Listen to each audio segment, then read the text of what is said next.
you think the challenges, the fundamental challenges, are the same today as they were in the 70s and 80s and 90s?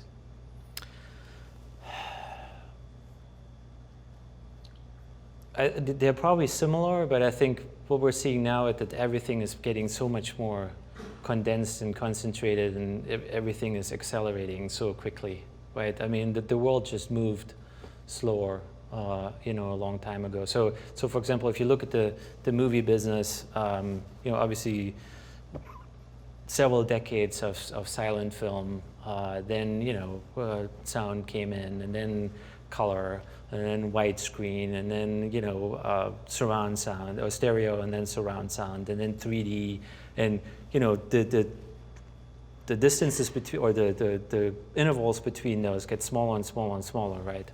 3D wasn't actually that long ago, and now we're doing HDR, which we've shown back there. I hope you all saw that over there, part of what we're doing in the Fox Innovation Lab, and now we're talking about virtual reality, and so on and so forth. So things are just accelerating more, and I think at the same time also what we're seeing really is that the world gets more and more fragmented. Every experience, every solution, every product, gets a smaller and smaller audience. We're actually trying, as a service, as a product, we're trying to blur that line between creator and user, right? So within our service, the creators are users just like everybody else. And we're actually trying to, YouTube is very interesting because you go on there and you've got these YouTube stars, and they have 10-minute videos where they're just speaking directly into the camera at the audience.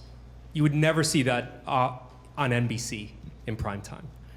So there's an immediate connection between this new generation of creators and the audience. Mm-hmm. And those are the types of things that we're trying to do, where we break down that fourth wall and enable creators to be users, and to allow users to take the content that their favorite creators are making and actually manipulate it, do more things with it, mm-hmm. make animated GIFs, tell fan fiction, all that kind of stuff. So Matt, you're a journalist. You just wrote an interesting piece called After TV. You say video's future will be bigger, more diverse, and precarious. Why would it be more precarious? And what comes after TV? When we talk about precarious, I think the key idea is that if you look at predominantly the television ecosystem today, which drives 60% of Hollywood cash flows, that ecosystem to some extent has always been communitarian. All of the major network groups and the media conglomerates all share in the wealth. Their distribution fees are locked in. The bundle means that they're all participating in the value. When we take a look at what's happening online, the best example is how many Netflixes does anyone in this one room actually need? Do you need 7? Because today you're supporting about 9 through the pay TV ecosystem. So if you take a look at that and match that with the way that digital is working today, you've got Uber, which is 50 times more valuable than Lyft, Facebook, that's 25 times more valuable than any of the other social networks. It's all consolidating around 1 or 2 players because the average consumer doesn't need 9 Netflixes. The reality is there's already abundant content, most of which they never actually consume. And so if you look at it from that environment, you're going to a world that used to have multiple non-competing distributors who supported all the major content companies, and we're heading towards a world that might be increasingly concentrated among 1 that holds all the power, perhaps 3 that participate, and that's rough for anyone in the business. Not good for you, is it?